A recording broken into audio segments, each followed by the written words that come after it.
All right, we are live with Boris, formerly of Freedom Fi, but now at Helium Foundation. What's going on, dog? Hey, well, thanks for having me. Yeah, Um, I'm excited to have so you on. I Or sorry, guess you're not at you Helium guys Foundation. wanted Jesus, at Nova to Labs. I got chat so more excited about just to see. I got my words mixed up. So let's see. What's the difference now that you're at Nova Labs between being at Freedom Fi? What are the big advantages of being there? um, well, I think that we now have a lot more resources to execute on the very vision that we had at FreedomFi. That's really Yeah, the biggest advantage. And by resources, I mean first and foremost the team. Part of the reason why I think we chose to combine forces is because I personally felt very strongly about the qualifications of the team at Nova Labs. yeah, Um, Obviously, more financial resources, but sure. also just kind of, more brand visibility, deeper integration of a very community that kind of made Freedom Fi well known, and I think higher chances of success overall because of those things. Cool. Love it. Well, for all the right reasons, you made what appears to be a super good move. And we're coming up on kind of the big news, which is that this whole service provider hip. So, do you want to maybe the way we do this is just walk me through kind of what you're aiming for here, and then I'll hit it with a couple questions, and that should wrap it for this one. Be good. Yeah. So, following the launch of the mobile sub-DAO, there is this concept of this actor in the sub-DAO called the service provider, which is not something that existed, in Helium before. And the service Right. provider is an entity that gets the privilege of using the Helium 5G network, sending data to the Helium 5G network for its subscribers. But it also only gets this privilege subject to community vote. And the community vote follows the Helium improvement proposal process, whereby the service provider lays out sort of, who they are, what they do, commits to stake a certain amount of tokens, and hopefully the community votes and accepts the service provider as an entity. We can start using the Helium 5G network. So Helium Mobile is the business unit at Nova Labs that is direct to consumer service that we've launched in partnership with T-Mobile, and we're very much hoping that we can become the first service provider actually taking advantage of a Helium 5G network. To that effect, we published a HIP, which has gotten a lot of discussions and opinions thrown at it by the community. And hopefully, we're hoping that we can get voted in eventually. But that's kind of where we Yeah. are. Okay. I mean, it is super exciting times, and we're seeing these really big, complex things happening. But kind of overall, it's a fairly simple thing. Let's see. So one of the things with this SIP is that there's a 6 month grace period. So it allows Helium to, if I'm getting it right, once an operator goes over 30 gigs, they don't get paid. That radio doesn't get paid anymore. But after the 6 month grace period, um, why are we not just doing like a throttle thing? Because right now it looks like, well, we may extend that, or there's going to be kind of disadvantages to running a radio. You're basically giving away radio bandwidth for free. Walk me through that. Yeah.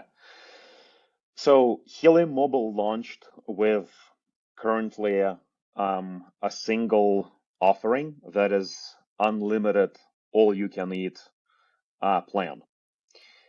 And a common question that has actually arisen in the past, as we've engaged with other service providers also interested in potentially using the network, was how do you prevent gaming with unlimited plans? Because the way that the whole system works is that obviously, anybody can purchase a radio, deploy it, and to the extent that that radio is used, to the extent that the data is sent through that radio, person, Yep. owns tokens that they can sell for money or do whatever they want with.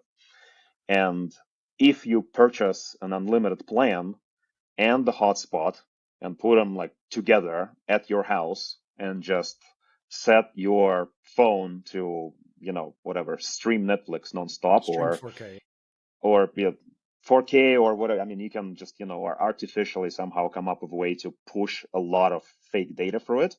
You can literally earn money, right? So there's kind of a built-in incentive for anybody to go and subscribe to 500 plans, put in, a couple of hotspots and just start printing tokens.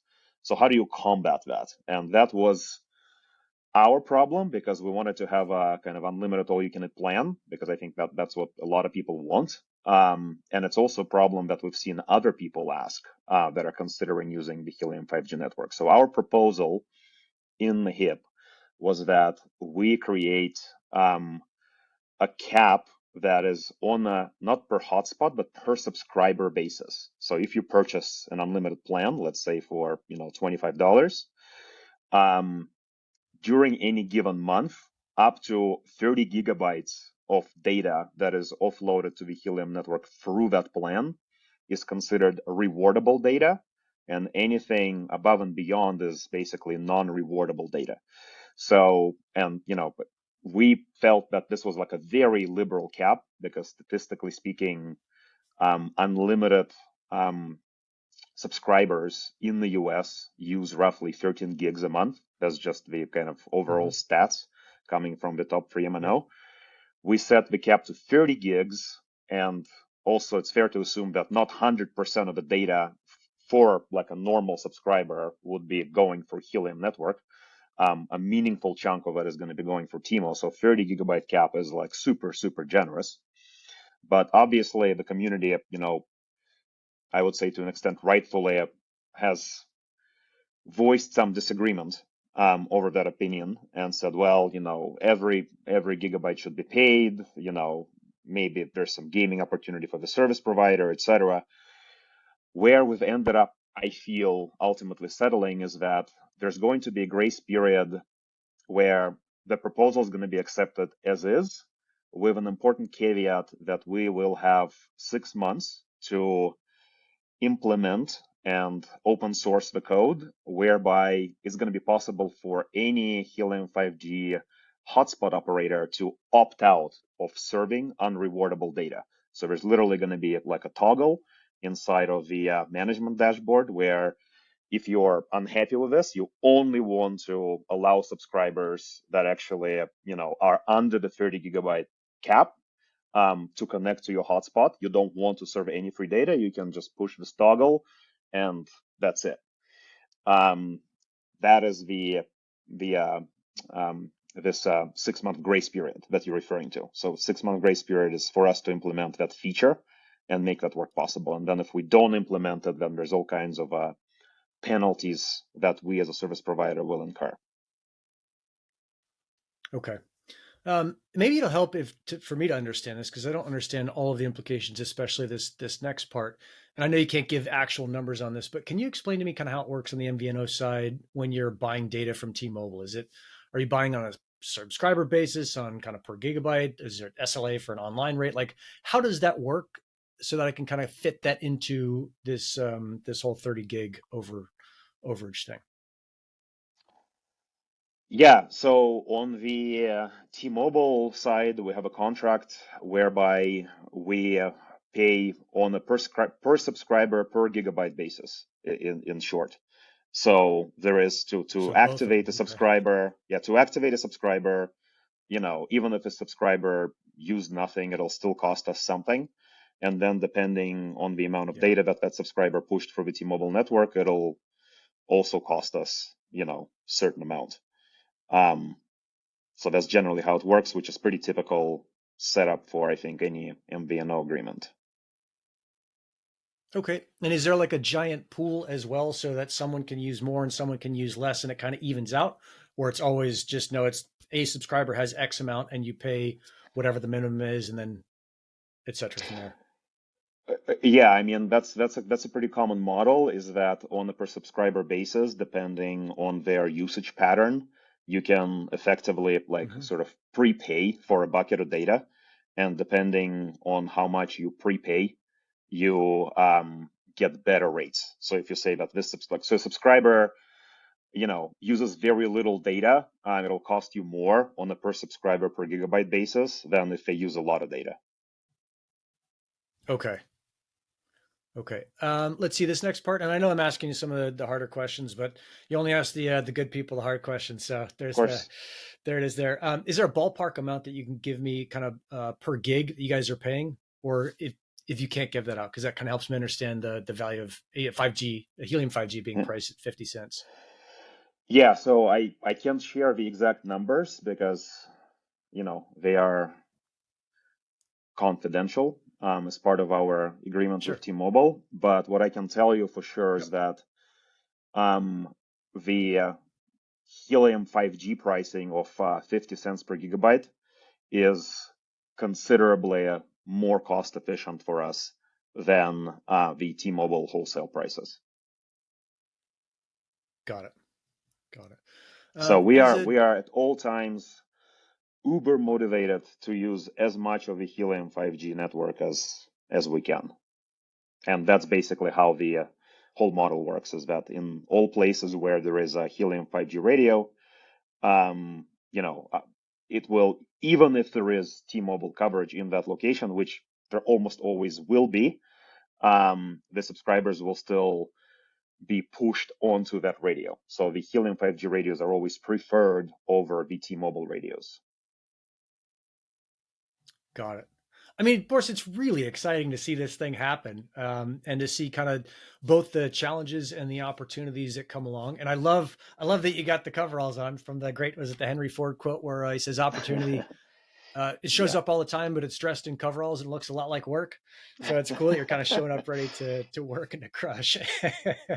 That's right. That's right. Oh man. Okay. What is there, like, as a service provider, is there an amount, how much of a savings is it when you offload onto Helium versus T-Mobile? I know you said I think you probably can't give the number, but can you give me an idea of what that looks like? Yeah, I mean, I can't give you the exact number, but I can tell you, like, it's substantial. It's not like 10% or 20%. It's significant. So, It's it, it, okay. it would cost us most of the time more than double, to use the T-Mobile network. I can share that much. Okay. Don't give too much away. You got to keep your business secrets, I man. know I've been known to get in trouble for revealing NDA Yeah. information in different Yeah. podcasts. So I'm trying to stay like enterprise Yeah. Yeah. grade here. Yeah. We'll keep it pretty clean. Okay. So uh, you got Max, who's the producer on this show. Max Gold is in the working group and has been kind of pushing back. I'm going to go back and circle back to this throttling idea, and I think Yeah. Max's position, um, and he's my partner at Goldhawks Consulting, so I'm obviously biased here. Um, Max's position is that why don't we just shove it on back onto Nova Labs to figure this throttling thing out and not put it onto the radio, the individual radio owner, because you're forcing the Yeah. radio owner actually to make the network worse. It is one perspective. Well, first of all, this opt-out feature that we're talking about is going to be specific to like a service provider. So, you'll be opting out of serving unrewardable traffic that we send to the network. As part of the HIP, we explicitly stated that there isn't like option for any service provider that's coming onto the network to propose their own way of solving the problem, of gaming the unlimited data Yep. plans. I Yep. strongly disagree, and I would say I'm somewhat like baffled and disappointed by the community stance that this is a service provider problem. First, it's absolutely Mhm. not a service provider problem because it exclusively exists in the Helium network, because there's no other network, there's no other service provider where you can just go purchase a hotspot from some random manufacturer that, and then Yeah. combine that with an unlimited plan and start printing money. The incentive of earning for sending data through a hotspot, coupled with completely kind of a trustless and distributed nature of how the hotspots are available to the end users, is exclusively unique to Helium. So this concept of basically like milking, service provider for money through pumping fake data into a hotspot is only possible on the Helium network. And I Yeah. also disagree that it will make the community worse, because this is not problem specific to us. So like day one, even before we're Helium Mobile at Freedom Fi, we engaged with Dish, we engaged with like a handful of operators whom actually we're still talking to now under the foundation umbrella. Their Yep. first question was always like, how do we offload our unlimited plans? Because a very large percentage of all our revenue is unlimited plans. So how do we deal with Yeah. this problem? And we didn't really have a good answer. And part of the reason why we actually launched Helium Mobile to begin with is because it gives us the unique perspective of wearing the hat of a service provider.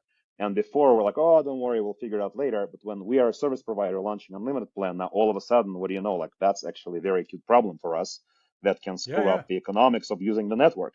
So it's very much in the interest of the network as a whole to be able to solve that problem, not just for the Helium, mobile to be a member of Yep. it, but to be able to attract other service providers later, which I think is instrumental for the overall success.